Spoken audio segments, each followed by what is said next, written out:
Linha de Frente.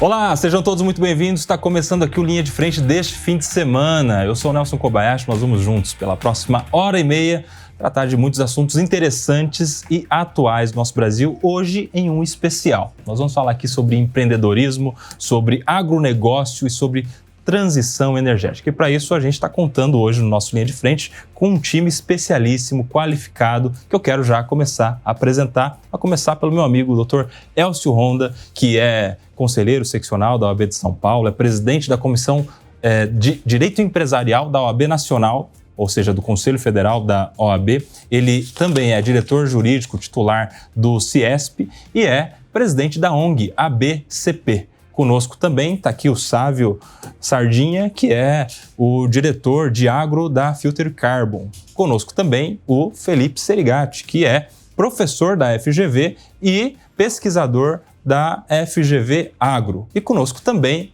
hoje com o prazer de conhecê-lo pessoalmente, a gente que sempre se fala pelo vídeo nas entrevistas aqui nos jornais da Jovem Pan, nosso deputado Arnaldo Jardim, que é do Cidadania de São Paulo e que é vice-presidente da Frente Parlamentar da Agropecuária, FPA, e é presidente da Frente pelo Brasil Competitivo.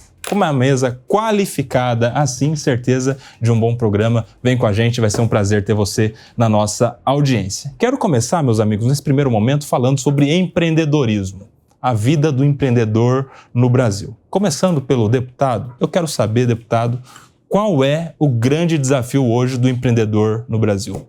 Se livrar da burocracia. Eu não tenho dúvida de que isso é uma questão central entre tantas enfrentadas pelo empreendedor. É lógico que você pode falar também do crédito, a possibilidade de acesso, como desdobramento disso, acesso ao mercado, mas o primeiro ponto que eu destacaria é esse. Nós temos à frente do Brasil Competitivo, ela que acabou instituindo quase que um conceito que é importante porque significa um desafio a ser enfrentado, que é um conceito de custo Brasil.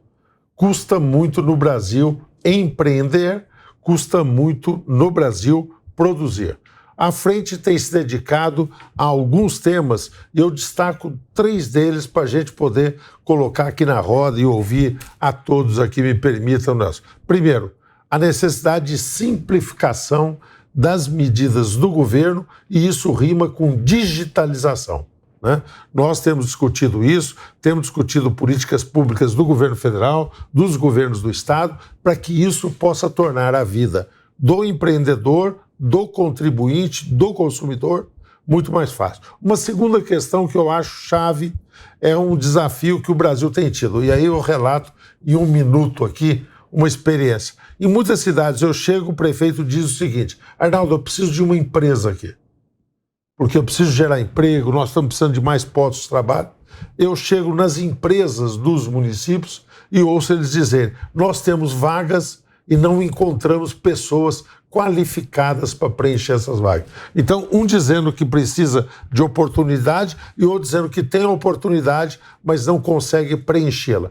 Isso fez com que nós também definimos o segundo foco da Frente do Brasil Competitivo, que rima com a questão do empreendedorismo, que é fortalecer o ensino técnico e profissionalizante no Brasil, técnico e tecnológico.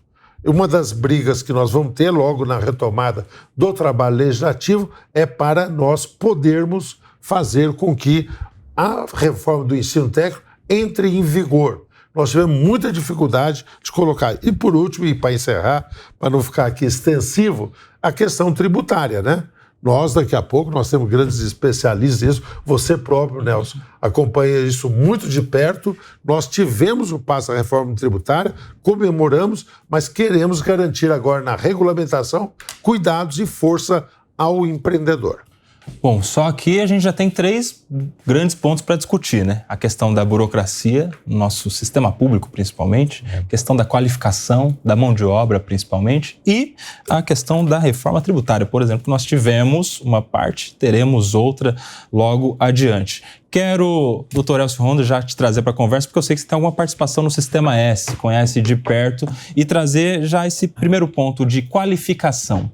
Você acha que a mão de obra, o conhecimento, o ensino técnico, hoje no Brasil, é um desafio para melhorar a produtividade? Olha, o Nelson, É um prazer estar aqui com vocês, com pessoas tão qualificadas, rever os amigos, né? Com o deputado, meu secretário, né?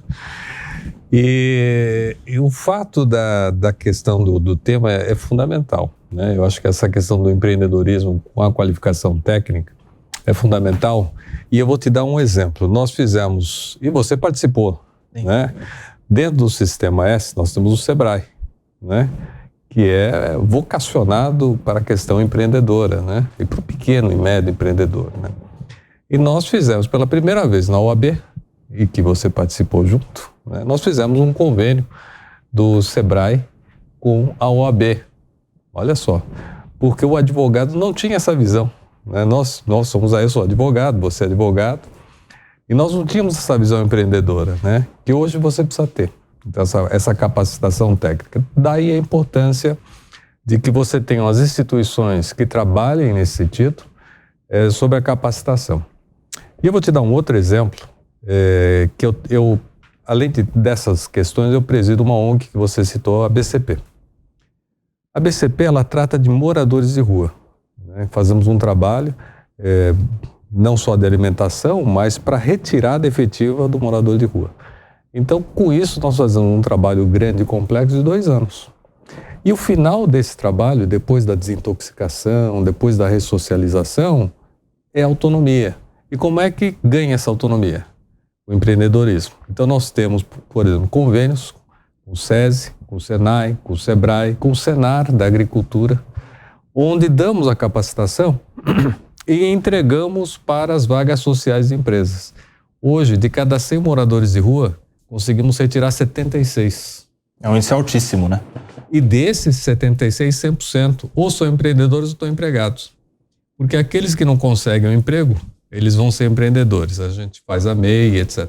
Então, a saída é essa. Então, eu creio que o Sistema S, todo o sistema, o Arnaldo conhece bem o Sistema S, ele é muito próprio para isso. Então, tanto o SEBRAE, quanto o SESI, quanto o SENAI, o SENAR fazem essa capacitação, o SENAC, e é fundamental para o empreendedorismo brasileiro. Fruto até da nossa parceria que fizemos com a OAB e que o Nelson até foi um grande incentivador pelo interior aí do estado de São Paulo, levando ao jovem advogado, né, nas nossas subseções. Foi um passo muito grande da Patrícia Vanzolin, nossa presidente, e na época o Tirso Meirelles, e hoje o Tirso Meirelles, nosso presidente da Federação da Agricultura do estado de São Paulo, que te manda, inclusive, um grande abraço. Um abraço para ele também. O Tirso foi um grande parceiro aí nesse projeto da advocacia empreendedora pela Ordem dos Advogados aqui de São Paulo, em todo o estado de São Paulo. Ele que nos ajudou como presidente do SEBRAE à época e hoje, à frente do SENAR, que você também citou, Elcio, eu queria já trazer para a conversa o Felipe, porque também no interior de São Paulo eu vejo uma parceria muito grande do SENAR com os sindicatos rurais das cidades, das pequenas cidades, ensinando coisa básica, deputado, como, por exemplo, como se capacitar para operar um trator agrícola, que falta muita mão de obra nessa área técnica do agronegócio, por exemplo. Você acha que é um bom caminho para a gente começar a melhorar nosso empreendedorismo, em especial na agricultura? Felipe Serigatti, bem-vindo. Perfeito, muito obrigado, Nelson. Prazer estar aqui na companhia. Deputado Arnaldo, doutor Ronda, Sávio, muito bom estar aqui com vocês. De fato, tem diversos caminhos para percorrer essa trajetória chamada empreendedorismo.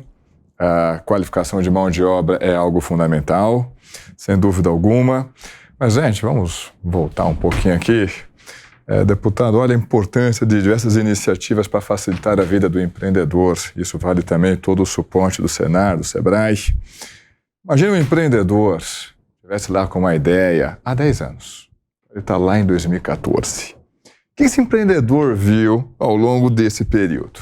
Ele passou por uma fortíssima recessão, 14, 15, 16. Passou por uma lenta recuperação que ele estava começando a colocar a cabeça para fora d'água e dizendo, opa, acho que agora vai dar certo, minha ideia é boa, funciona. Só precisava ali um vento um pouco mais favorável e veio a pandemia.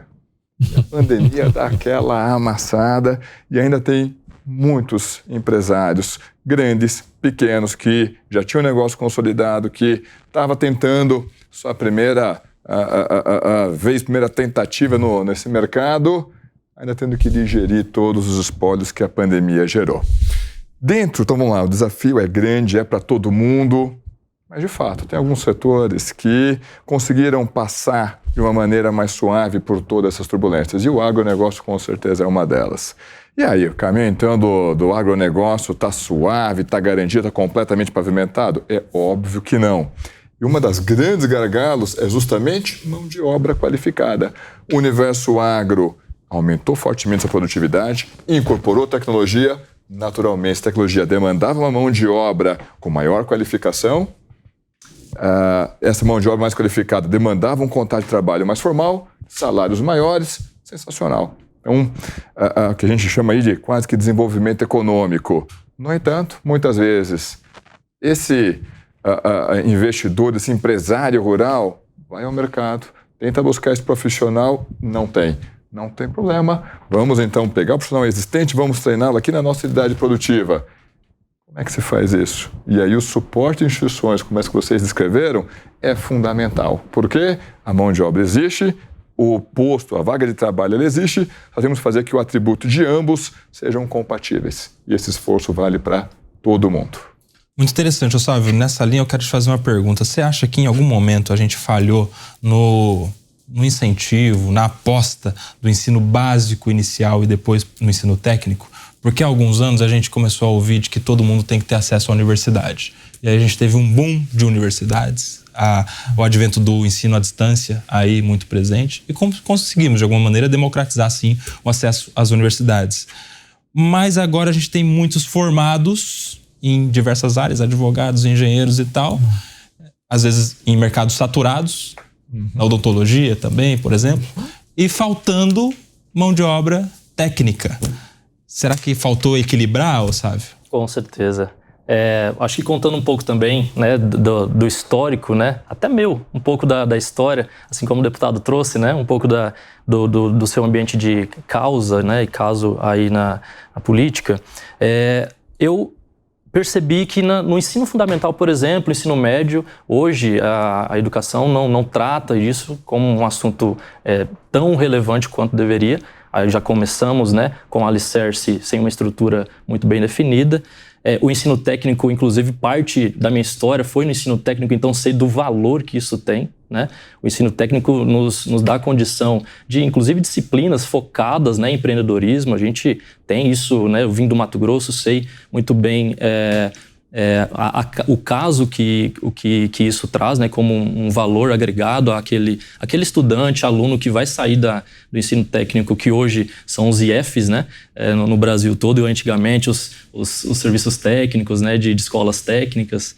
No Mato Grosso nós temos bastante, com foco em agro, inclusive, né, uma bem conhecida, o Instituto Federal de São Vicente, que hoje deve ser uma das maiores instituições em termos de área, de volume de área do mundo, né?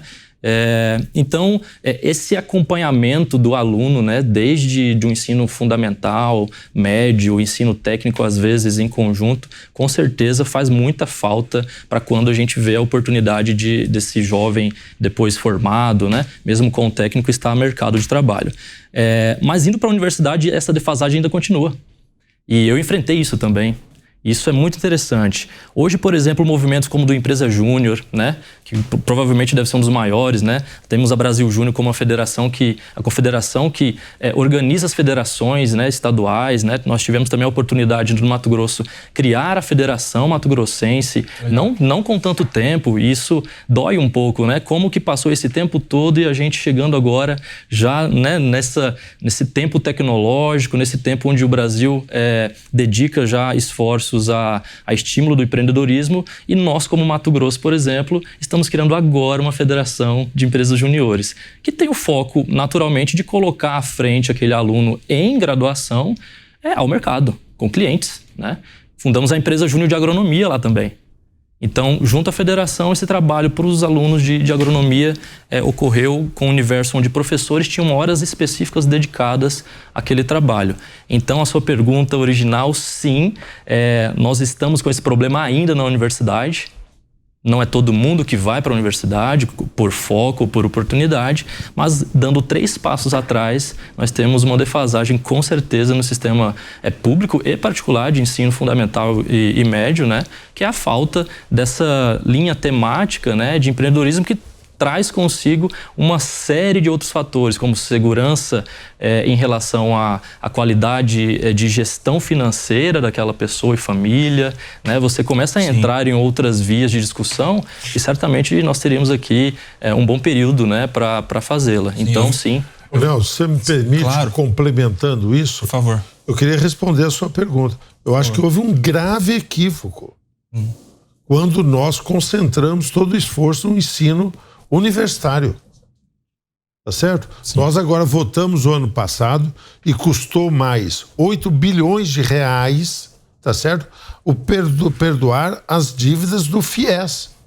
Por quê? Porque nós tínhamos 1.200.000, tá certo? Pessoas prontas para ingressar no mercado de trabalho que, tendo essa dívida, estavam, como se diz aí, pendurado em todos os instrumentos, por ter esse débito.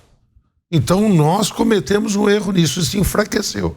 E agora a resistência que nós temos tido no Congresso para colocar em prática o ensino técnico que foi feito é em cima de coisas justificáveis. Uma das maiores polêmicas que nós estamos enfrentando é porque, no conceito do novo ensino técnico, que eu aplaudo e que eu apoio com muita decisão, se institui o professor por notório saber. O que é? É o sujeito que, na prática, no setor da construção, no setor do agro, tá certo? No setor de escritórios, no setor de serviços, ele tem uma aptidão e ele pode com isso dar aula. Mas você tem uma reação das corporações, de professores, que não querem permitir isso de jeito nenhum.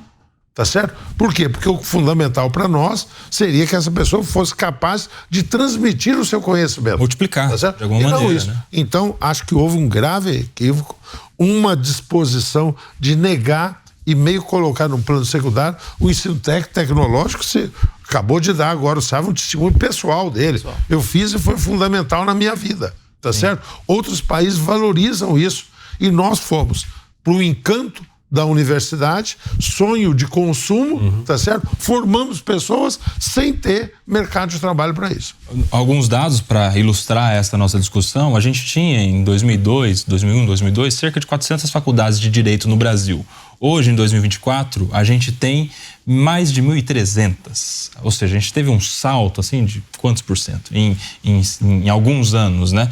Isso, claro, de alguma maneira satura o mercado do direito, enfim, a ponto de também termos um número gigantesco de advogados. Passamos de 1.300.000 também. Ou seja, ensino superior em abundância e escassez no ensino técnico. Um outro dado para nós temos também, em São Paulo um exemplo fantástico. Sim. Porque a gente tem que assinalar também as boas coisas, que são os ETECs e FATECs São Paulo.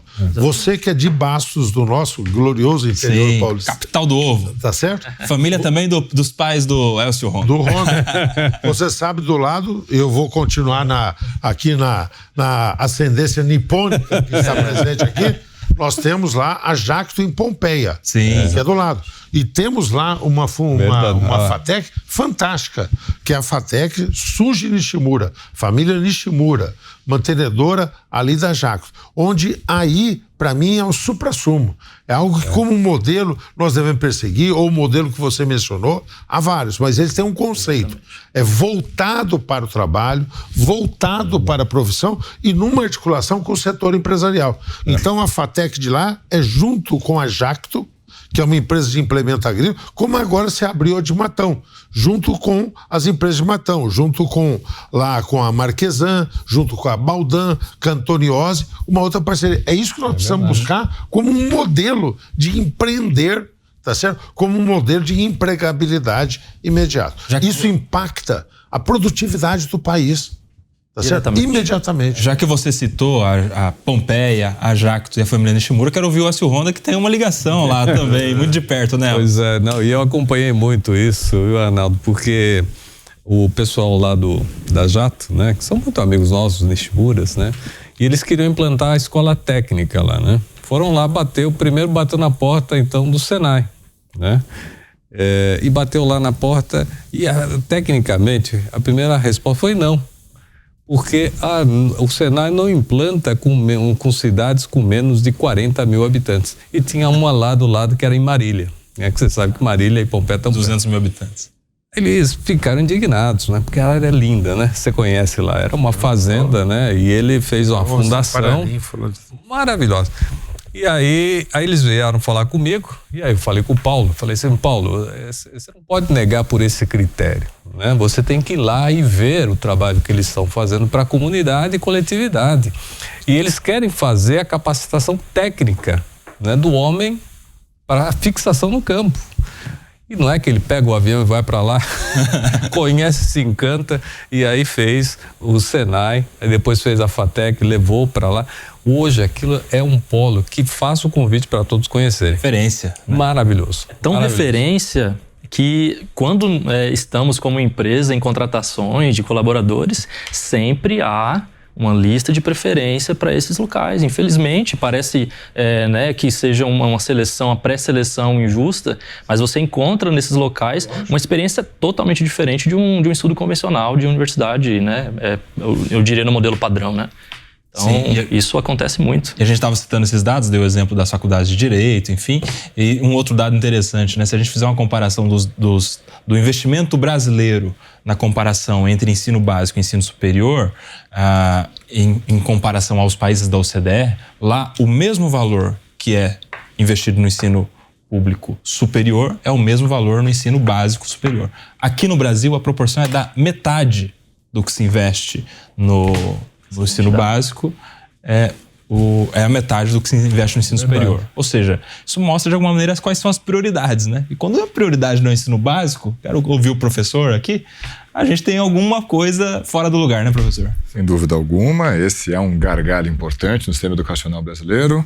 E se a gente ponderar, se fosse, olha, né, o volume de investimento que o pessoal lá no OCDE, na média OCDE, coloca em cima ali do ensino mais básico, né? Então, a gente pode chamar aqui no Brasil de ensino fundamental. Só que se a gente for ponderar pelo número de crianças atendidas, dado que ela é uma população que já está envelhecendo, então é menor a população de crianças ali atendidas, ou seja, é o mesmo volume para uma quantidade menor de crianças, o volume de recurso aplicado por aluno é absurdamente maior do que a gente tem aqui no Brasil. E esse desafio, naturalmente, ele é imenso.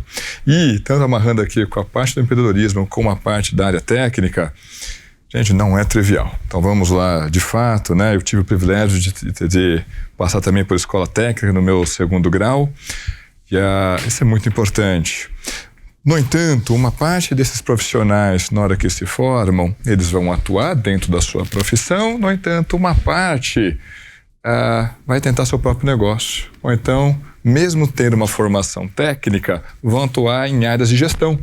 Só que boa parte dessa turma não teve um preparo formal para essas carreiras de gestão. Ele teve uma carreira do lado técnico. Eu sei que isso acontece claramente nos cursos de Direito. Você tem uma formação técnica, mas como é que eu faço para gerir o meu escritório?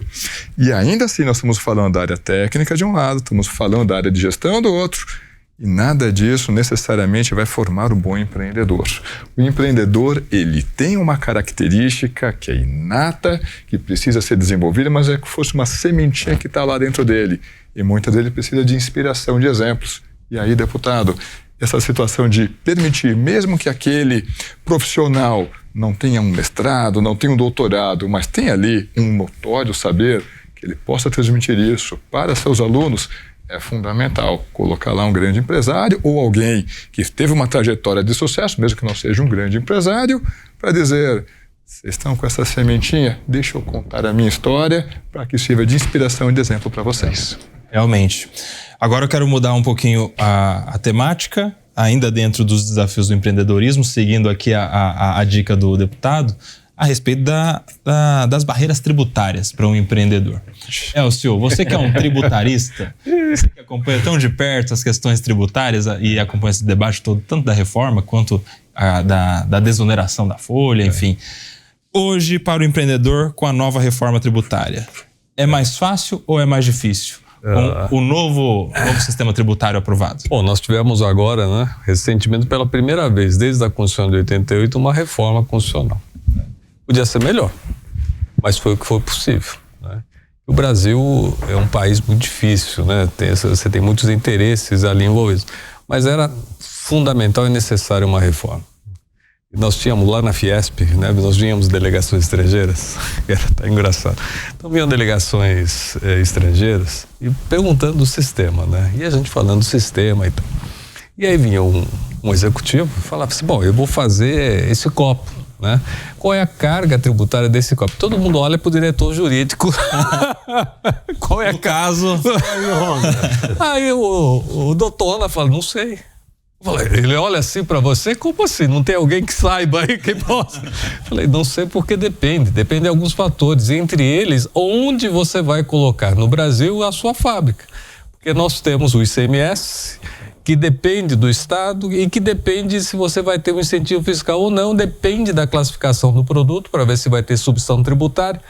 Ou seja, no meio da conversa ele já enlouquecia, né? E falava que era um país muito difícil. E é mesmo, né? Então há uma complexidade muito grande, a complexidade leva a uma litigiosidade extremamente exacerbada, né? O Supremo Tribunal Brasileiro hoje, os tribunais superiores, né, estão atulhados de causas tributárias. Então hoje o tributo virou assim um grande problema, não só no pagamento da carga, mas no cumprimento da carga. Então a gente tem que saudar uma reforma que venha a simplificar. Não é dos sonhos, né? Ele vai ter vários problemas, nós temos uma transição muito longa, mas enfim, nós temos que começar a rever esse problema. E para o empreendedor, aí, Arnaldo, a gente tem que falar o seguinte, o simples, que é o sistema de tributação, ficou complexo. Infelizmente, o simples, que deveria ser mais... Simples só no nome. Ficou no nome, né? Ficou muito complexo. Então, assim, nós precisamos realmente fazer uma reforma. Temos que ter coragem, né? Eu acho que uma carga baixa, principalmente para o empreendedor, e a gente vê isso, né? Ele precisa disso. E o fato dele ter o negócio dele, ele tem que ter um negócio simples, né? Ele tem que focar no negócio e não focar em como fazer as contas e cumprir a obrigação tributária e entregar a GIA, entregar a guia, entregar... É uma insanidade. Então, eu acho que a carga tributária hoje ainda é alta. Nós ainda não sabemos como a reforma tributária vai acabar. Vai caber aqui aos nossos congressistas, entre eles o deputado Arnaldo. O deputado Arnaldo tem uma sabedoria muito diferente, que ele tem uma visão diferente, né? Mas, infelizmente, nós ainda... Tem pessoas a que eu recorro. Eu consulto os universitários, como você diz. Mas, enfim, né, nós vamos torcer aí para que o Brasil tenha uma reforma boa, né, uma reforma eficiente, que a alíquota não seja uma alíquota muito alta, né, mas sabemos que é uma equação muito difícil. Mas é urgente, nós gastamos muito e não gastamos só com a carga, gastamos com compliance tributário. Quero te ouvir, deputado. Como você acompanhou todo esse debate a respeito da reforma tributária e os debates que ainda acontecem aí, que estão por vir? Olha, vai ferver, viu? Vai. Já foi muito quente, o doutor Elcio Honda acabou de precisar isso, então deixa eu ser bem pontual aqui, porque acho que dá um tema para a gente conversar aqui. Primeiro, a reoneração da folha. Nós debatemos isso longamente, isso começou no governo da Dilma, 17 setores, foi sendo renovado, agora nós queríamos manter, enquanto não se discute toda a questão da tributação sobre a folha. O governo falou, vamos apresentar uma alternativa, não apresentou. Nós votamos, foi todas as idas e vindas, o governo anuncia, vamos ver logo aí na primeira semana pós-carnaval, como será o retorno. Espero que o governo realmente retire e possa discutir. Mas nós estamos perfilando para manter isso, que deu um resultado e que é um bom sinal. E abrir depois um debate sobre a tributação da folha salarial. Um segundo ponto é esse que o doutor Honda também mencionou, que é dos simples e dos MEIs.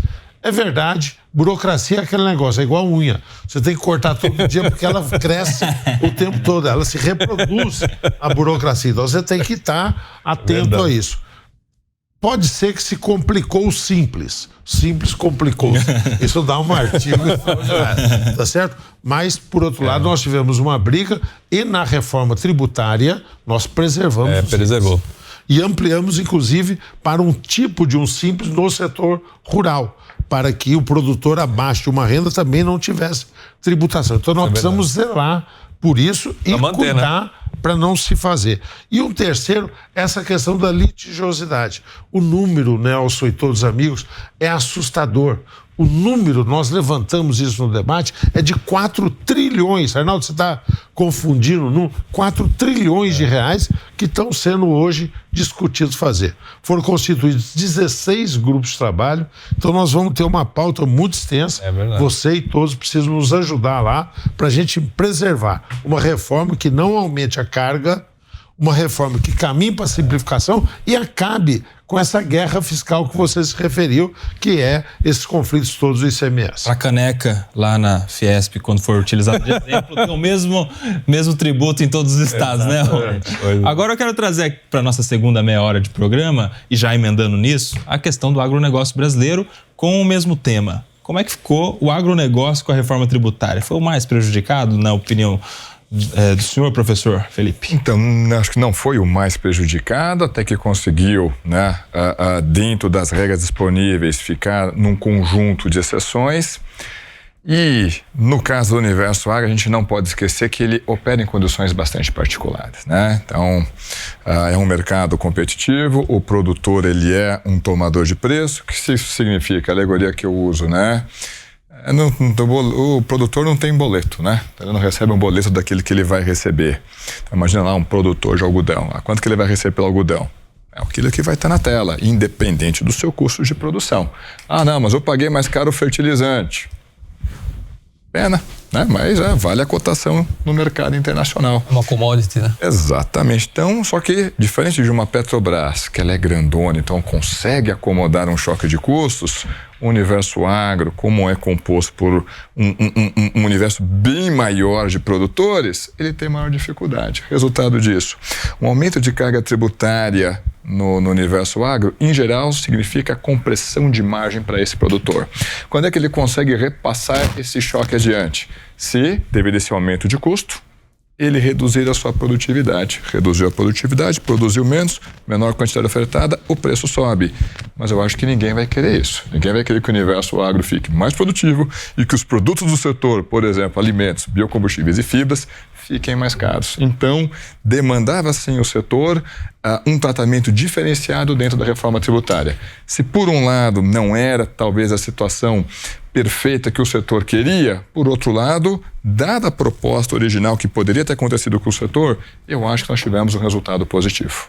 Agora eu quero lançar outra pergunta aqui para a mesa, começando pelo Sávio. A gente pode dizer que o agronegócio é o protagonista da economia no Brasil hoje? Eu, particularmente, não tenho dúvida disso. Por quê? E os porquês, né? O agronegócio mobiliza a nossa cadeia, né, comercial, a nossa balança, e certamente com essas intervenções, pela particularidade que o agronegócio tem, né, no campo, como o professor trouxe, ainda assim os produtores continuam, né, ofertando mais alimentos, né, para o mercado, que em geral, né, os clientes são internacionais. Uma grande informação, né, que nós vemos nesses movimentos de demanda, principalmente dos clientes como China, por exemplo, é exatamente esse movimento, professor, de aumento de oferta aqui do lado do Brasil e não necessariamente um aumento de demanda do outro lado, né? E o que isso causa, como um momento como esse de estresse de safra por conta de clima, é essa oscilação, né, esse trabalho aí árduo que o produtor tem que fazer de mobilizar a oferta desse grão, mesmo não tendo, por exemplo, ter como recorrer, né, a um armazenamento, por exemplo, para segurar esse grão. Então é um movimento que acontece muito nas fazendas, né? Hoje, como o produtor aumentou a produtividade, onde a lógica seria nem todo mundo aumentar tanto assim, né, o produtor acaba segurando esse grão quando possuindo armazém. E aí a oferta naturalmente passa do lado de trades, em compradores, sendo um pouco mais amarrada, né? A discussão de preço entra para a mesa, o produtor espera a soja chegar em R$150, né? Perde o timing de venda. Aí a gente poderia até voltar na questão de educação, né? Se ganha mais dinheiro como em agro? Vendendo e comprando bem, isso é fato. Está explicado, as pesquisas mostram, né? Hoje o aumento de produtividade não necessariamente traz uma liquidez, assim como uma venda e compra bem feita. E por que o produtor não sabe disso, né? Então a gente, se fosse falarmos de todas as áreas, os setores, o produtor também sofre um pouco desse trabalho que não foi realizado, que a gente viu no início da nossa discussão sobre educação mesmo, financeira, empreendedorismo, etc. É a parte da gestão, né, professor? Aproveitando, né, colocar um tema adicional aqui. De fato. Então, num ambiente de mudanças climáticas, a quebras de safras, aquela acontecia uma vez a cada 5, 7 anos, tem acontecido com uma frequência maior. Vamos lembrar nossos amigos do Rio Grande do Sul, sofreram com 3 anos consecutivos de laninha, de seca. Aí a safra 23, 24 ele respirou um pouco, mas os mapas climáticos estão indicando. Então, lembra daquela laninha? Talvez volte agora na safra 24, 25. Então, é uma fábrica a céu aberto, está exposto a esse risco, mas tem alguns instrumentos que seriam muito importantes se a gente conseguisse fortalecer. Entre eles, o programa de seguro rural. Tá? Então, olha, para que o produtor vai ter ano bom, vai ter ano ruim. Faz parte do setor. Mas não pode fazer com que um ano ruim acabe comprometendo a capacidade de investimento desse produtor no ciclo seguinte. Quem é que pode proteger isso? Justamente o programa de seguro rural. E, deputado, não, vamos falar a verdade, perdeu o fôlego o programa de seguro rural. Já vimos um esforço bem maior para fortalecer esse programa. E veja, e amarrando aqui com o ponto final do Sávio, a gente fala, olha, o universo agro, ele é o setor mais dinâmico da economia brasileira, de fato, foi o que mais cresceu. Mas não é só isso, tem um detalhe importante, que o agro está literalmente espalhado por uma fração muito grande do território nacional. O que isso significa? Quando o universo agro tem um bom desempenho, uma fração grande do território nacional acaba percebendo esses ganhos. Porque às vezes o pessoal pensa, não, mas isso aí acontece só dentro da unidade produtiva, dentro da fazenda. Quer ver um exemplo que não? Se eu perguntar para vocês onde que, na média, são pagas as maiores remunerações médias no mercado de trabalho, provavelmente vão dizer, é aqui na região sudeste, certo? Desde 21 não é mais na região sudeste. É onde? Centro-oeste. Mais do que isso, vamos fazer a seguinte coisa, vamos pegar aqui a remuneração média na indústria paulista. Eu não estou pegando qualquer parque industrial, estou pegando o parque industrial mais diversificado do Brasil. Indústria paulista. A remuneração média na indústria paulista é inferior, por exemplo, que paga na média das agropecuárias no Mato Grosso, ou no estado de Goiás, ou no Rio Grande do Sul, ou que paga a pecuária do Rio Grande do Sul. Eu vi os números de Sorriso, por exemplo, Sinop, assim, a comparação de décadas hoje, né? É impressionante. Isso vai muito além da unidade produtiva, que toda aquela renda gerada, aquele dinheiro desaparece. Onde vai parar aquele dinheiro? Sim. Aquela renda dinamiza a economia local. Sim.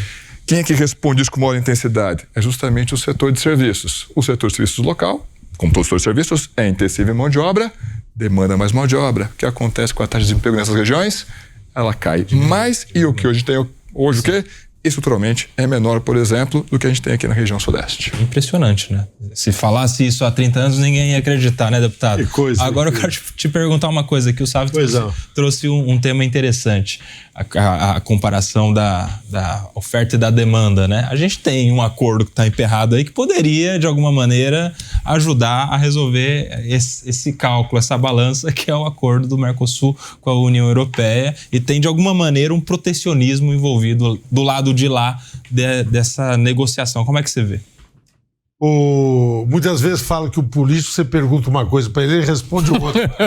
Não é verdade. Mas eu vou tomar a liberdade de não responder isso agora. Tá, você me perguntou. Claro. Porque eu queria só ali seguir uma esteira boa do que o Felipe falou sobre a reforma tributária e o agro. Claro. E depois eu chego aí, você bem objetivo. Quando começou o jogo, está totalmente certo, professor Felipe, nós estávamos perdendo 3-0, porque todo mundo dizia o seguinte, indústria muito taxada, serviço mais ou menos e agro pouco taxado.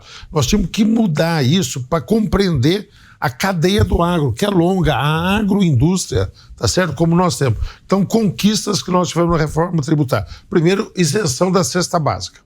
Nós vamos agora definir o que é a cesta básica, mas a cesta básica é zero. Porque no começo muita gente diz, a reforma tributária vai onerar o alimento. O governo fez uma propaganda grande no fim do ano, dizendo que a inflação está sob controle e destacou que decisivo para diminuir a inflação foi a queda da inflação de alimentos. O alimento foi o que menos cresceu do ponto de vista de custo, facilitou a economia de todos. Então, nós conseguimos isso. O IVA do agro vai ser 40%, é igual ao da saúde e transporte, que é diferente do IVA que está se falando numa outra percentagem. Tinha uma proposta original de que todo produtor, aí você falou da burocracia, teria que ser contribuinte, ter livro caixa. E nós criamos uma possibilidade de que não, isso tem flexibilidade. Terceiro, conceito de cadeia. Então o IVA é incidente sobre a cadeia. Vale para os insumos, como foi mencionado, e vale para o processamento depois. Depois, MEI do agro. Todo produtor rural que tiver renda anual, e é numa faixa muito boa, isso significa 94%, sabe? Abaixo de 3.600.000, fica isento de tributação. Tem a ver com a agricultura familiar. Agricultura familiar. E, finalmente, nós garantimos o cooperativismo. Então, nós fomos à reforma tributária, ok. Tá certo? O outro aspecto que você mencionou do seguro, o professor perguntou, e eu vou chegar na questão do Sim, claro. Aí, tá certo? Do seguro é o seguinte, qual o tamanho do nosso Brasil? A gente entra na escola, quem descobriu o Brasil? Pedro Álvares Cabral. E agora discute se não era, ou se não vou entrar nessa coisa. Pedro Álvares Cabral. E qual o tamanho do Brasil? 8.500.000 quilômetros quadrados, tá certo? Como é que é isso em hectares? Quanto é o tamanho do Brasil? 858 milhões de hectares. Toda a área plantada, Nelson. Você pega tudo que tem de cana, olha o quanto que tem por aqui. Você pega a soja, somos o maior produtor. Pega o milho, pega feijão, arroz, pega frutas, pega celulose, florestas. Nós somos o maior produtor de celulose. Soma tudo isso, área plantada. Eu estive lá em Terra Nova do Norte agora, Santa Helena, Sorriso, Sinop. Aproveitei janeiro, que era recesso, fui visitar coisas boas acontecendo lá no Mato Grosso. Tá certo? Você pega tudo isso, dos 850 milhões, sabe quanto nós plantamos? 80 milhões. Arnaldo, repete, você falou errado. Não, dos 858 milhões de hectares, a área plantada do Brasil, que alimenta o Brasil e a boa parte do mundo, 80 milhões. No Mato Grosso ainda é um pouquinho menos. Tá certo? 9 alguma coisa por cento. Olha que coisa fantástica, que país que nós temos. E tem razão, professor, a área hoje que está coberta pelo seguro é de 16 milhões, é 20% só, isso traz uma instabilidade. Por isso que o agro, eu acho que tem, é o que está dizendo ali, nós estamos lendo como o sistema impactou no agro e o protagonismo do agro na nossa economia. É por aí, é aí que o Brasil tem vantagem competitiva e comparativa em relação aos outros países do mundo. Tem alguns produtores nossos que andaram festejando a mobilização dos fazendeiros da Holanda, da França. Hoje esse movimento muito forte na Europa está em 22 países. Movimento dos produtores lá querendo atenção. Olha, o produtor lá está fora. Só que a gente tem que tomar cuidado. Sabe por que eles estão pedindo, Nelson? Protecionismo. O Macron gosta disso. Eles estão pedindo para não fazer o acordo com o Mercosul, porque eles não competem conosco. Porque eles querem continuar fechado em copos, então a gente tem que tomar cuidado, não festejar uma coisa que seja equivocada. Eles estão se defendendo lá, mas nós temos que ter consciência que eles estão protegendo o mercado e estão tentando impedir que o nosso produto chegue lá e tenha competitividade. É o que eu acho do acordo do Mercosul, do recuo, nos interessa ir adiante e eles estão se protegendo com relação a isso. Eu quero te ouvir aí. Tanto a questão da reforma tributária para o agro, todos esses avanços aí, isso aí é trabalho da frente parlamentar, né? Da FPA, trabalhou muito de perto. Graças a Deus, viu? Porque, olha, a gente acompanhou muito essa discussão. Eu sempre brinco uma questão, sabe? Às vezes a gente tem uma visão que não é uma visão de Estado, é uma visão de governo. Assim como não é uma visão de estratégia, é uma visão de caixa. Quando você quer fazer uma reforma tributária com visão de caixa, ela é voo de galinha, né? Entendeu? Ela não pode ser feita assim. Você não pode querer equalizar, ao princípio da simplificação, cadeias muito diversas. E o exemplo maior é do agro. Não é? É uma cadeia que deveria ter uma desoneração completa, por vários motivos. Ela impacta vários motivos. E ela é vocacionada. O que o governo, com visão de Estado, deveria fazer é vocacionar os setores produtivos, inclusive locais, que é o que nós não fazemos. Então nós temos uma visão, muitas vezes, querendo, tipo assim, tá aqui a caixinha, você se adequa. Poxa, uma caixinha não se adequa assim, entende? E nós, se tivéssemos uma vocação para cada setor, para cada cadeia produtiva e mais local, né, que você citou até o Mato Grosso, nós estaríamos fomentando o que nós temos de melhor, porque nós não vamos ganhar no curto prazo, nós temos que ganhar na estratégia de longo prazo. Se o Brasil é vocacionado, se áreas são vocacionadas, por que não podemos ter incentivos de políticas de Estado, não políticas de governo. Assim como visão estratégica não visão de caixa. Então você querer fechar a conta no caixa, agora não vai fechar. Entendeu? Não vai fechar. E isso, se você quiser implementar, você pode matar um segmento, você pode matar um mercado, você pode matar... E é isso que nós não podemos fazer. Nós temos que vocacionar o Brasil para aquilo que ele é de melhor. Ele tem uma vocação do agro. Esses números são muito pequenos para o Brasil. O Brasil tem uma vocação do agro e ela não dá valor ao agro. Eu acho terrível. Nós, como brasileiros, temos que defender o agro. Ele não precisaria ser defendido. Ele não precisaria, ele teria que ser exaltado. É onde você vai... Ou a fome você vai tirar de que forma? Reciclando plástico? E daqui a pouco você disse que nós vamos entrar na pauta naquilo que talvez seja o sinal do futuro, a transição energética. Sim, sabe, que vai está falar muito ligado. Tudo mais. E o agro, hoje, tem uma imagem do agro, muitas vezes, que o agro, daqui a pouco sai notícia, escravocrata. Lógico que tem problemas. Problemas de nível de trabalho. Agora, o grau de formalidade do trabalho, de registro, no agro é superior à formalização do trabalho nas grandes cidades, onde a informalidade é muito maior. Depois se diz que o agro é atrasado. Hoje, metade dos apps voltados ao setor produtivo são do agro, saem do agro. É inovador o agro. E do ponto de vista ambiental, o agro tem compromissos ambientais. Arnaldo, tem desmatamento?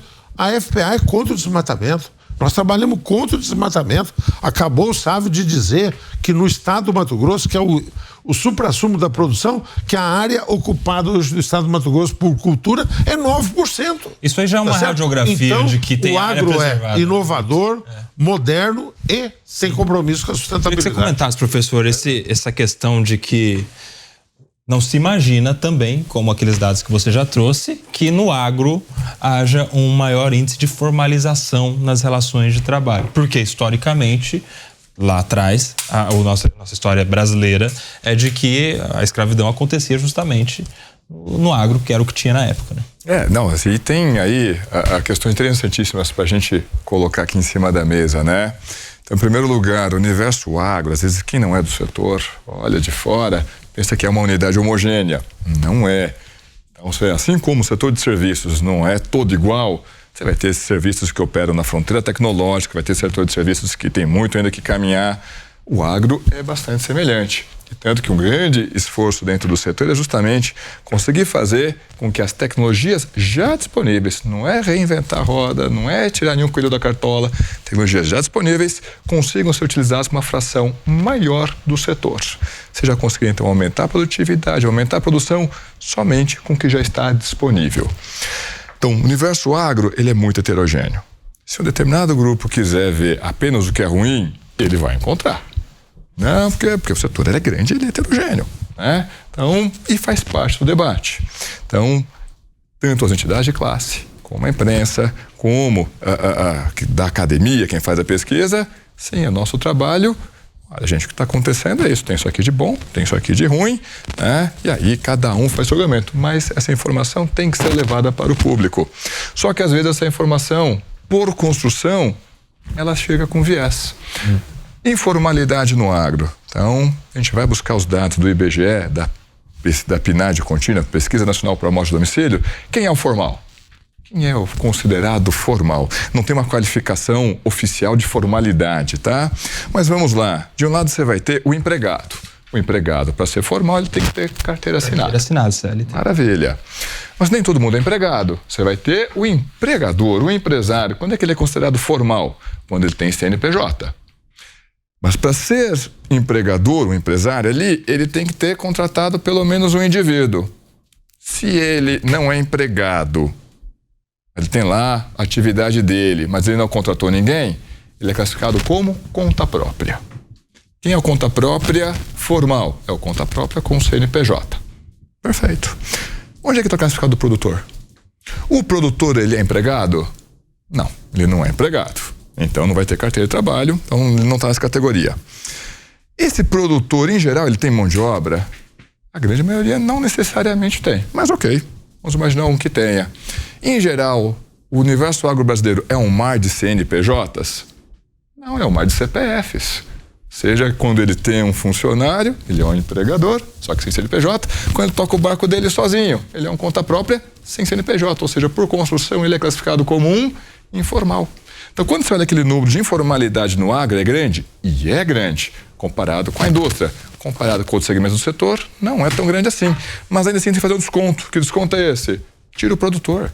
Mas por que o produtor está como informal? Porque dentro das categorias que nós temos disponíveis, não tem outra opção. O que você está falando é que dentro da informalidade não necessariamente há uma fraude à relação de emprego seletista, por exemplo. É a própria característica do produtor. Ou uma fraude à formalização de CNPJ.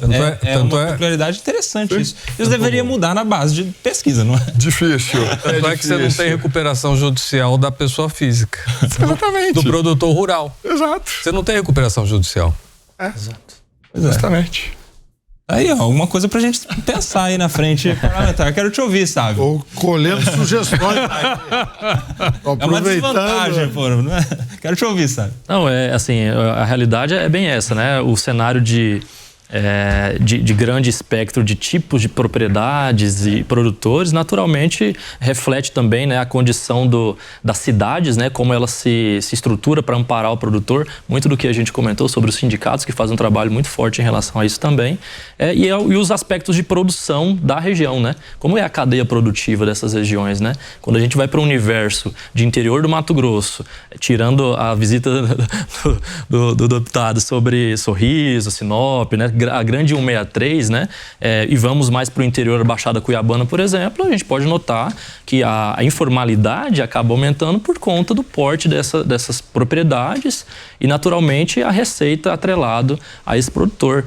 Realmente, para quem consegue colocar o pé em uma propriedade de pequeno produtor, pessoal, a gente vê produtores passando necessidades no Brasil. Isso ninguém está falando, né? Esse é um outro detalhe que a pesquisa acaba não conseguindo filtrar. Por quê? Se às vezes tem lá uma confusão do indivíduo que ele é efetivamente um produtor agropecuário, na verdade ele não é. Ele mora no campo. E são coisas muito diferentes. Só que na hora que vai estar lá o pesquisador do IBGE na classificação, qual que é a sua principal fonte de renda? Eu tiro aqui da minha terra. Esse cara é classificado como? Produtor. Mas ele não é exatamente um produtor, ele é só um indivíduo que, na verdade, mora no campo. E aí, dadas diversas características, acaba vivendo de subsistência. Mas veja que oficialmente ele é classificado como produtor. Gente, a gente tem alguns poucos minutos ainda para fechar esse bloco. Eu quero saber quais são os desafios, as angústias. Hoje, quais são do agronegócio no Brasil, deputado? Uma eu já apresentei, que é o programa de seguro rural. Então, a palavra para vocês. Outra é que o Elcio já apresentou. Verdade. Desvantagem em relação aos CNPJ. Tem recuperação judicial. Eu concordo muito com o professor. Seguro, ampliar o seguro. Sim. 2, manter a inovação. Nós temos uma coisa extraordinária que é a Embrapa, ela precisa ser sempre fortalecida e revitalizada e ampliar as pesquisas. Novas variedades, novos cultivares, fazer isso. 3, a infraestrutura de logística. Isso é fundamental. É a 163 que se referiu o Sávio agora, é ampliar a saída pelo Arco Norte, utilizando as ferrovias e rodovias. Então, logística, que significa escoamento e armazenagem. Desemperrar ferrogrão, né? Que seria uma mão na roda. Ou uma mão no trilho. Quarta questão nós temos muita agressividade no mercado internacional, tá certo? Está se fazendo isso, mas abrir mais mercado. Eu acho que essas são questões aí fundamentais e de foco para o nosso agro poder manter esse protagonismo. Acrescentaria algo, Elcio? Eu acrescentaria. Eu colocaria a segurança jurídica. Isso é importante. Olha, nós temos vivido alguns temas recentes que estão levando a uma insegurança muito grande em relação à questão, principalmente do campo. Então, isso nós não podemos ter, né? Nós não podemos viver de um passado incerto. Sim. O passado tem que ser certo. A relativização da coisa julgada, né? Que a gente viu recentemente. Isso questão do marco temporal. Exato. Entende? Essas questões, eu acho que a segurança jurídica, e segurança jurídica até lá dessa questão da estabilidade tributária é o que leva investimento. Sim, para quem? Você vai investir aonde? né? Num país que é inseguro, que não é instável, que a norma muda, né? Você faz um contrato de longo prazo, né? No caso de longo prazo, você faz um contrato de longo prazo e muda a condição. Mas você já vendeu, já estabeleceu. Como é que você vai repactuar aquele... Então isso tem que acabar. Nós temos que viver essa condição de pensar em estratégia de longo prazo. Não podemos pensar em caixa de curto prazo. Nós temos que pensar em questões estratégicas de longo prazo. Nós precisamos trazer investimento. Investidor só vem com estas qualidades: um sistema simples, uma carga estável e segurança jurídica. É segurança jurídica, claro, para o agro, mas para todos os outros setores também, né? A coisa da relativização da coisa julgada, isso é impressionante. Só para quem está nos assistindo e não é da área jurídica, enfim, imagine que você ganhe ou perca um processo, enfim, ele se encerre, tenha recursos, enfim, até a última instância, ele se encerre definitivamente, é arquivado, vamos supor que você, contribuinte, ganhou a ação. Com o trânsito em julgado, ou seja, com o fim definitivo do processo. Agora, a gente tem uma tese que é vencedora dos nossos tribunais de que não necessariamente você está garantido de que ganhou. Alguém pode reabrir essa causa, falando de uma maneira mais simples, né? Reabrir essa causa e você pode, em algum momento, ser condenado novamente.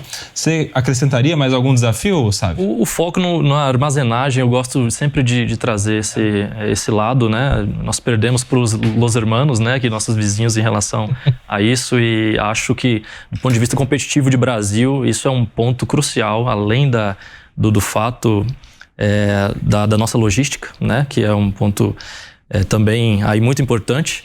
E o fato da regularização fundiária, né? Nós temos um problema muito grande ainda, especialmente nos estados que margeiam, que estão hoje dentro da Amazônia Legal, né?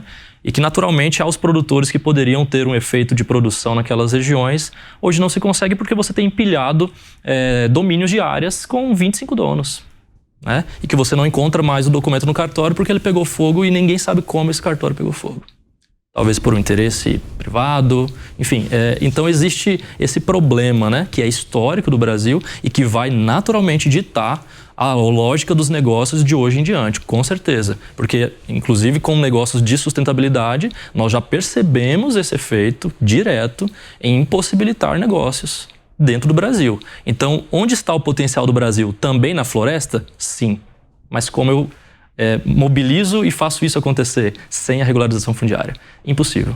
Então, há uma atenção, um olhar a isso eu considero muito relevante para o agro.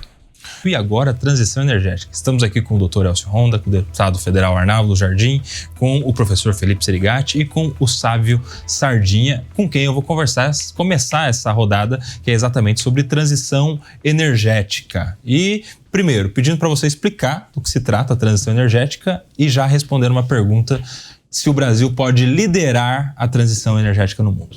Perfeito. Transição pressupõe mudança, né, para uma evolução, graças a Deus, nesse caso, de um trabalho que no Brasil especificamente já lideramos, né, isso mundialmente em relação à geração de energia limpa, né, muito por conta do projeto de hidrelétricas histórico que fizemos.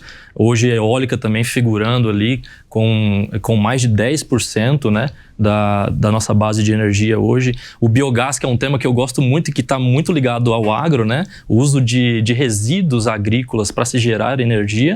E não podemos esquecer também dessa grande onda, que também é muito positiva, das placas solares, né? A transição, então, para o Brasil, ela já vem ocorrendo há um tempo, mas para o mundo, né, o fato da geração da energia ser limpa, mas não só a geração, o consumo dela e o reaproveitamento são fatores que podem abrir margem para uma discussão muito longa aqui, porque envolve aí muitas tecnologias relacionadas a um uso efetivo primário da energia, o reaproveitamento dessa energia. É o que acontece, por exemplo, nos carros elétricos, né? Nós temos o uso de uma bateria que, em recorrência do uso desse carro, se alimenta e carrega essas baterias. Então, de forma bem genérica, a transição é essa mudança saindo das fontes, né, de combustíveis fósseis, aí no mundo hoje representado em sua maioria pelo carvão e pelos combustíveis fósseis, para uma fonte mais limpa. A começar pelas hidrelétricas, que todos que nos acompanham certamente conhecem, e passando pelas as outras que citei. E em relação ao Brasil, com certeza, acredito muito fortemente por conta de toda a característica geográfica que o Brasil tem a primeiro momento. Acredito que por conta, né, da nossa posição em ambiente tropical, o sol está aí a nosso favor, né?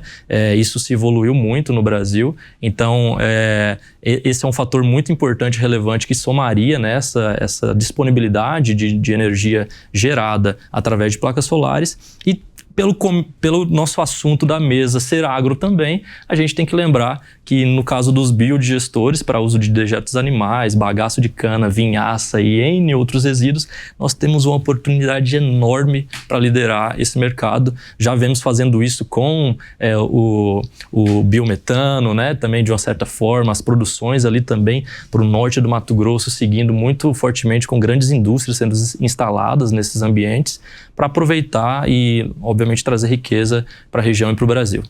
Ô, deputado, quero te ouvir, claro, sobre todos os projetos que vocês estão discutindo no nosso Congresso Nacional que envolvem a transição energética, mas eu quero te ouvir já com alguma provocação, com uma pergunta. Isso, claro, tem tudo a ver com proteção do meio ambiente, pensando nas próximas gerações, na nossa riqueza brasileira a esse respeito, mas também envolve dinheiro, em especial quando a gente fala de mercado de crédito de carbono também. De alguma maneira, isso pode mudar o cenário econômico brasileiro a nível mundial também, né? É verdade. Eu acho que o professor Sávio... Professor também, né, Sávio? Ainda não. Já tive muita vontade de ser. Mas deu aulas aí. Transição, você perguntou. Transição energética. Transição da energia. Nós temos uma energia, precisa disso para o mundo produzir, consumir, viver. Base fóssil, 1,5 séculos, e o petróleo, só para a gente não ter ilusão, ainda vai continuar durante uns 40 anos ser a fonte principal. Então é isso. Então você vai mudar disso para uma nova fonte. Fonte o quê? Mais amigável ao meio ambiente. Isso tem a ver com efeito de gases de efeito estufa. Mudanças climáticas, tá certo?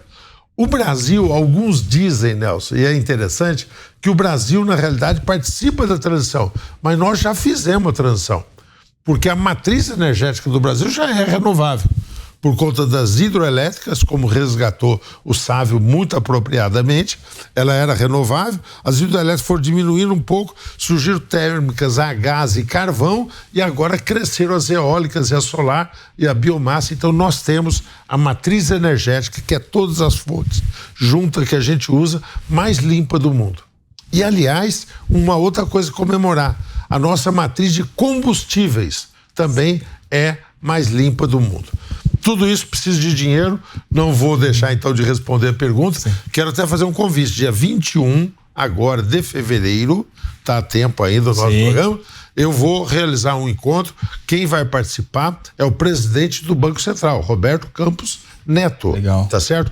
É um debate que nós vamos fazer sobre uma nova modalidade, moedas verdes, que são as novas formas. O Brasil tem uma muito sofisticada, o Sávio conhece bem e o Felipe também, que é o CBIO, depois eles podem explicar o que se constituiu esse certificado de descarbonização dos combustíveis. E nós podemos ter outras moedas. Agora, por exemplo, o nosso Banco Central estabeleceu uma série de requisitos para as instituições financeiras e para os empréstimos que se faz para ter um compromisso com isso. Me permite uma pergunta, deputado? Isso é uma espécie de institucionalização já do mercado de carbono? Sem dúvida. É isso? Sem dúvida. Caminha nesse sentido. É especialista também, o Sávio vai falar nisso. Nós votamos na Câmara regras para o mercado de carbono, voltou agora ao Senado. Nós queremos fazer isso rapidamente e vamos normatizar tudo aquilo. O Brasil pode ao mundo se apresentar como um grande capturador de carbono. Você pegar o carbono que está na atmosfera, tirar, retê-lo. Isso é o crédito. Se acredita quem segura o carbono. E aqueles que emitem carbono, tá certo? Vão fazer isso. A China hoje tem o maior parque solar do mundo. Olha que coisa. Só que ainda na sua matriz, 65% é a base de carvão, como foi mencionado, da China. Então o Brasil pode ser. Resposta. O Brasil pode ser o líder da nova economia, da economia de baixo carbono. Você acha que falta popularizar esse debate, Honda? Eu acho que sim. Principalmente, por exemplo, nessa questão da transição, tudo que você pode transição energética, você sai do establishment, daquilo que já estava para um novo modelo.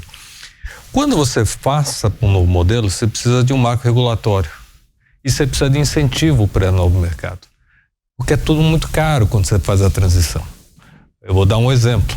Nós estamos falando na Europa já do SAF, é o Sustainable Aviation Fuel, que é a mudança da matriz combustível da aviação comercial. Ora, como é que você vai mudar essa matriz, né? Então, vai para o etanol, vai para o bagaço. Agora, essa tecnologia que vai produzir isso é uma tecnologia cara ainda, né? Vai dar 3, 4 vezes mais o valor. Então, hoje, se você não tiver o governo pensando num formato de incentivo para incentivar essa produção, essa tecnologia, ela não se sustenta. Porque essa conta vai ser repassada a alguém. Ou vai passar para a aérea. A aérea vai achatar ou então vai repassar o custo. Então, por isso que aí entra a vocação que o Brasil deveria... Aquilo que eu comentei, né? Você tem que olhar sobre a estratégia, não sobre olhar o caixa, né? Então, hoje, você tem que incentivar essas matrizes renováveis. Agora, como é que você vai fazer isso sem um estímulo governamental? Seja para pesquisa, seja para financiamento, ou até, então, para redução tributária para esses novos modelos energéticos. Então, isso é um ponto que isso tem que entrar na agenda imediatamente, porque não adianta você entrar lá para frente, você tem que entrar agora para você fazer a captação dessas novas empresas para serem o Brasil seu celeiro, e o Brasil hoje tem a matriz própria para essa transição energética, mas precisamos saber aproveitar. Como é que você vê isso, professor? Não, sem dúvida alguma. Então, quando a gente olha em termos de matriz energética, né, o que o Brasil tem hoje é mais do que a meta de muita economia avançada, né? Então, por que de repente, nessa questão de mudanças climáticas, o Brasil não é, vamos dizer assim, a estrelinha dourada? Por que não, né? Então, onde é que está o nosso calcanhar de Aquiles? Não é no setor de combustíveis, de fato a nossa matriz ali, de novo, é melhor do que a meta de muita economia avançada, mas é mudança do uso do solo e atividade pecuária.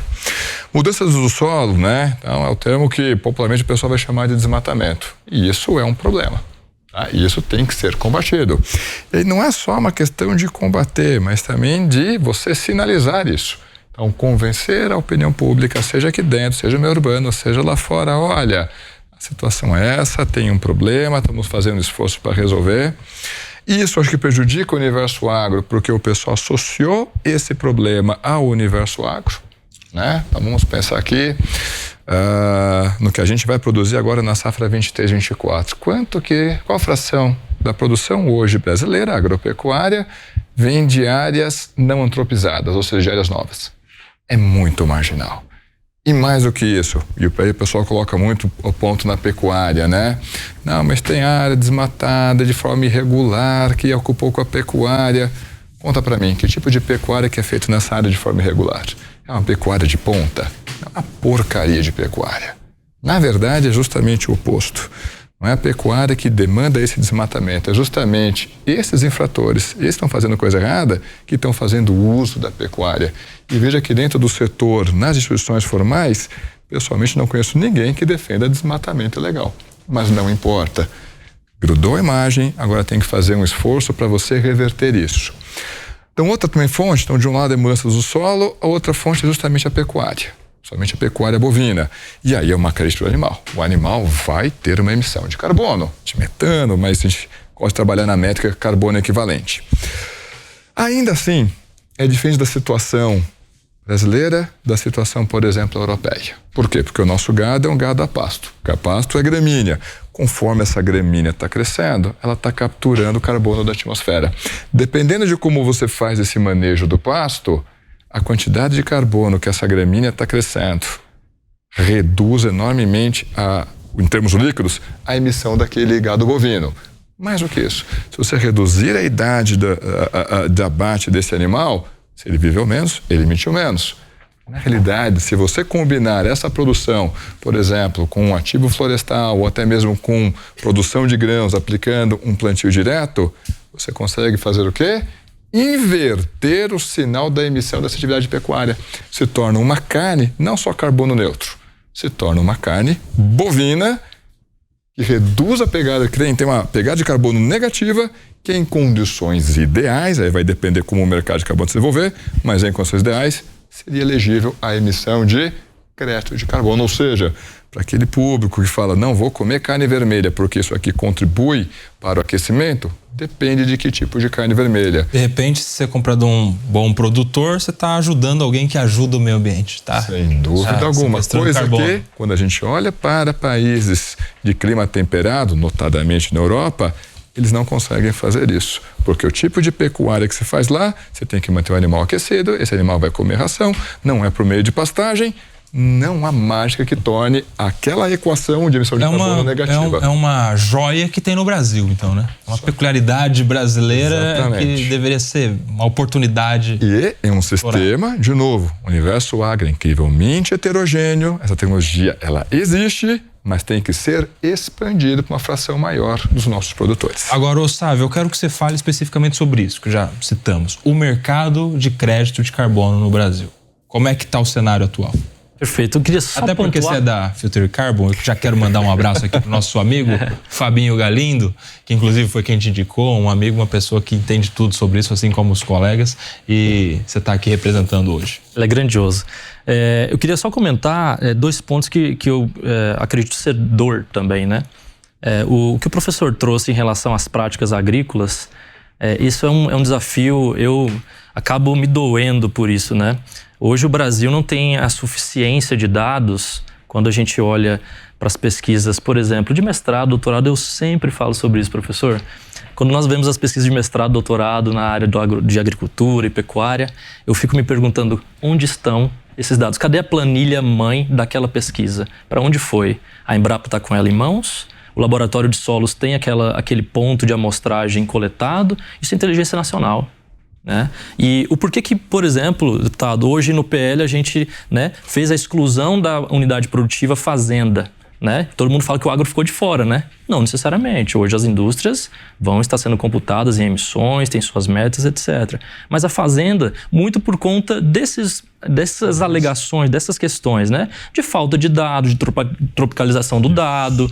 Um animal hoje, em um inventário de emissões de uma fazenda, no Rio Grande do Sul é tratado como um animal que é criado no Pará. Como que isso acontece, né? Então, temos sistemas produtivos diferentes, inclusive gramíneas diferentes, que têm ali seu poder nutritivo diferente. É como comer uma banana com algum outro aditivo e uma sem. Então, assim, não são o pasto não é tudo igual. Nós temos ali cultivares, né, variedades de pasto, assim como todas as culturas, que são mais nutritivas, mais palatáveis, o gado gosta mais e etc. Então, eu gosto sempre de trazer esse ponto, né? Como que o Brasil está olhando para a inteligência de dados que ele possui, que poderia amanhã, assinando lá no Senado, já entrar na agenda de redução de emissões e remoção de carbono na fazenda, levando o produtor, por exemplo, a ganhar crédito de carbono na parte produtiva. E aí a sua pergunta em relação a como está, nós já estamos operando em Brasil, né, liquidez de crédito de carbono, principalmente em floresta, e uma frente muito forte também em energia. Isso acontece já, eu diria para vocês, com solidez, né? Muito do que o deputado também trouxe em relação à aprovação dos programas de pagamento por serviço ambiental foi um marco muito importante, depois autorizando a comercialização de créditos no Brasil e agora regulando o mercado. Sempre foi voluntário, não significa que não é regulamentado, né? Não é regular. Agora sim regulado, então certamente vão vir metas, vão vir eventualmente alguma tributação para as empresas, companhias que não se adequem, né? Mas o mercado regulado por si só, ele segue as mesmas regras, né, do voluntário. O voluntário segue as mesmas regras do regulado, mas num ambiente voluntário, onde a empresa que compra do Brasil e em geral estão no exterior, tem essa iniciativa de forma, como o próprio nome diz, voluntária, né? Porque no país que ela está instalada, existe um regulado que a obriga a realizar essa troca de emissão alta por um projeto que removeu carbono ou reduziu a emissão comparado ao benchmark daquele local. Então, hoje o fato de gerar crédito de carbono não está apenas em remover para solo ou remover com a floresta mesmo em clímax, né, já atingindo seu crescimento, seu pico máximo, mas o fato também de reduzir uma emissão comparado ao mercado gera-se crédito. Existem metodologias específicas para se aplicar. É o caso do biogás, né? O biogás seria emitido, você acaba isolando o gás metano, não é mais. Gera inclusive energia, o dejeto pode gerar um adubo orgânico, né, se tratado depois estabilizado em uma compostagem. Então isso são coisas que inclusive no horizonte de biogás, se você olhar essa matriz, estão em grande parte nas fazendas pequenas, no Rio Grande do Sul, Santa Catarina, Paraná. Ou seja, mais uma vez, né, uma forma também de começar a olhar com mais afinco, com mais cuidado para as pequenas propriedades e instaurar sobre um plano energético, pensando em biogás, um grande volume de capital, que é que o professor aqui trouxe também. Deputado, eu quero que o senhor fale sobre o que está no radar de discussão hoje, lá, que envolve o mercado de crédito de carbono, e também sobre o combustível, já citado também pelo Dr. Elcio Honda, que eu sei que tem alguma coisa acontecendo no Brasil aqui também em relação a isso, né? Ao combustível verde da aviação. Ô, Nelson, daqui a pouco o programa está terminando, né? Temos mais 10 minutos. Tá certo? Então eu queria só te dizer que parabéns a você, a editoria, a Mel toda, por ter colocado esse tema. Sim. Eu acho que a gente até podia revisitá-lo um dia, já estou me propondo. Vamos fazer o segundo episódio. Tá certo? Porque transição energética, a questão da sustentabilidade, o mundo vai se reorganizar em função disso. Novas nações vão surgir com maior poder, outras vão declinar. E nós temos 2 momentos extraordinários. O Brasil preside o G20 este ano. O G20 não é só um dia quando vão se encontrar todos os presidentes. O G20 já começou porque tem o equivalente que é o grupo empresarial, a CNI representa, e há uma articulação. Há o grupo P20, os parlamentares, o Lira foi, junto com o Rodrigo Pacheco, na Índia, na reunião dos parlamentares. Então você vai discutir legislação e saúde se reuniu, agricultura se reunirá, vai reunir. Então o Brasil vai ter isso. Depois, o ano que vem, 2025, nós vamos sediar a COP30, lá em Belém, lá no núcleo da questão amazônica desse debate. Então o Brasil ou vai entrar nesses 2 processos para liderar, e não tem meio termo, ou lidera ou vai sofrer muito nisso, porque se não garantir a narrativa, se não tiver iniciativas, o Brasil pode ser extremamente penalizado. Então nós estamos falando de algo que reorganiza os blocos de poder do mundo e que restabelece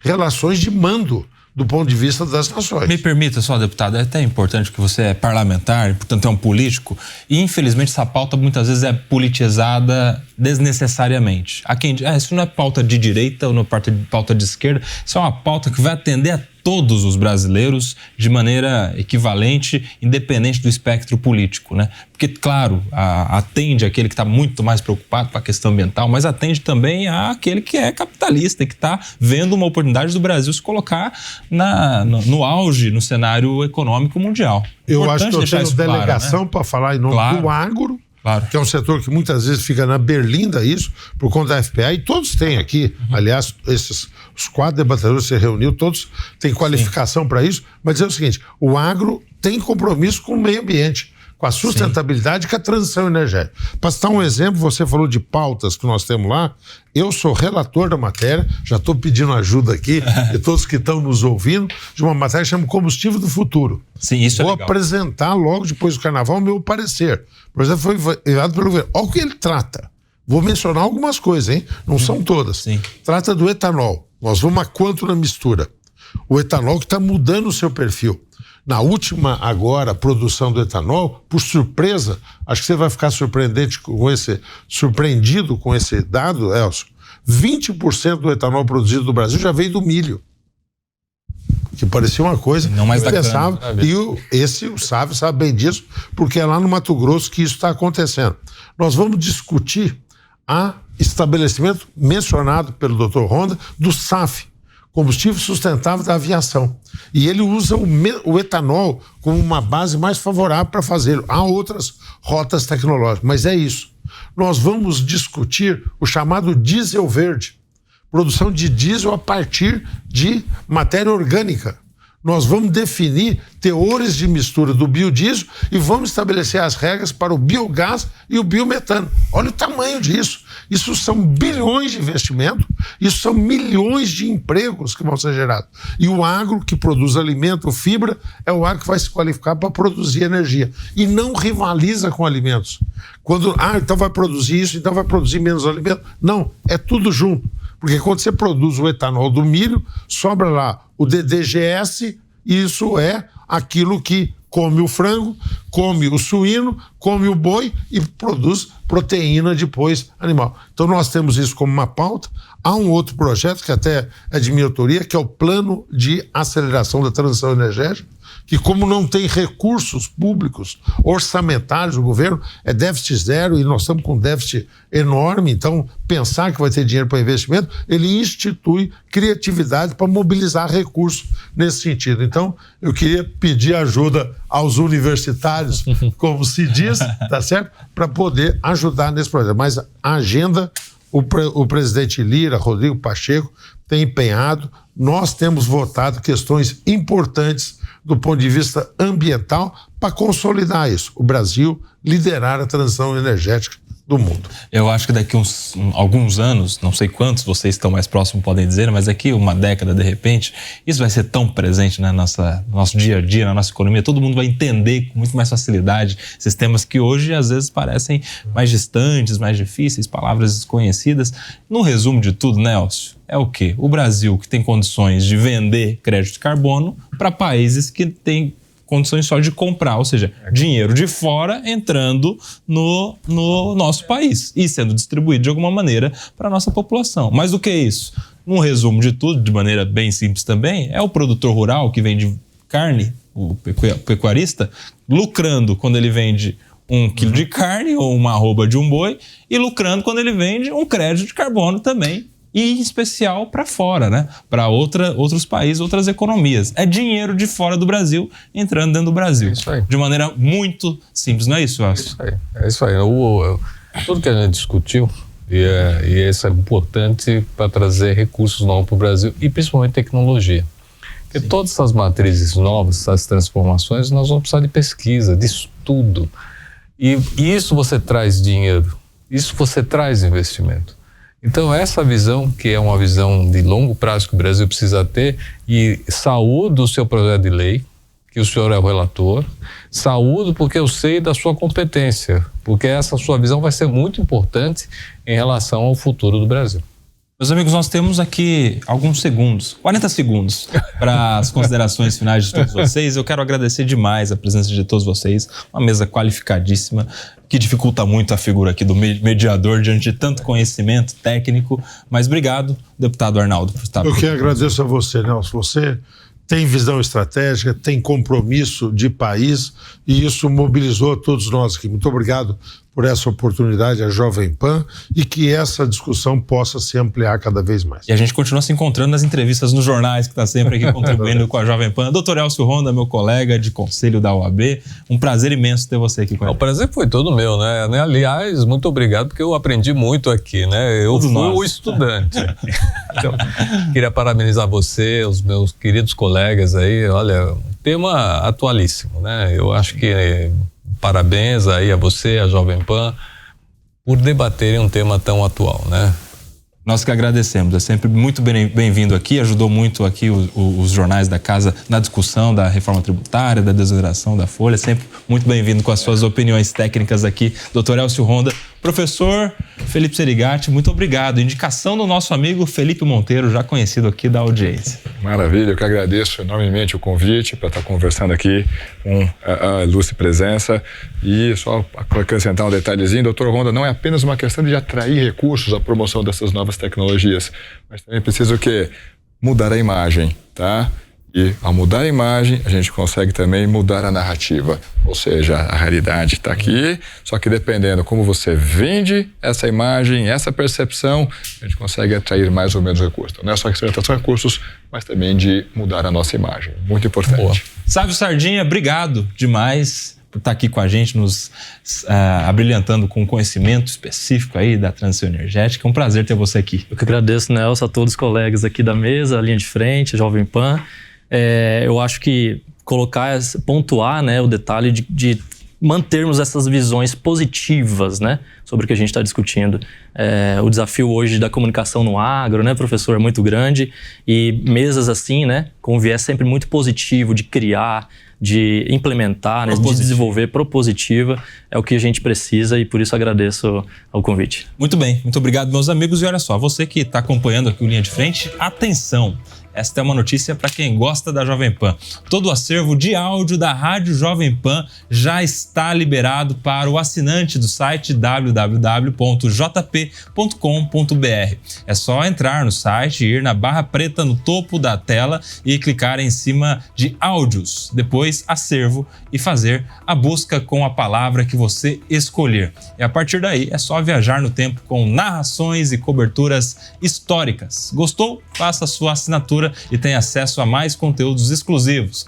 Nossos comentaristas, inclusive eu, gravam vídeos especialmente para os assinantes. Você apoia a Jovem Pan, é seguidor do nosso jornalismo. Então entre lá no www.jp.com.br e assine. E não para por aí. A Jovem Pan também está no WhatsApp. É fácil ir lá e ficar bem informado. Na tela inicial do aplicativo, ali embaixo da tela do seu telefone, clique em atualizações. Depois vai ali no sinal de mais e vai aparecer encontrar canais. Procura a Jovem Pan News e clica. A partir daí você vai poder acompanhar a Jovem Pan também no WhatsApp. Esse foi o nosso Linha de Frente deste fim de semana. Muito obrigado pela sua audiência. A gente se vê aqui na programação da Jovem Pan, jornalismo independente. A opinião dos nossos comentaristas não reflete necessariamente a opinião do Grupo Jovem Pan de Comunicação.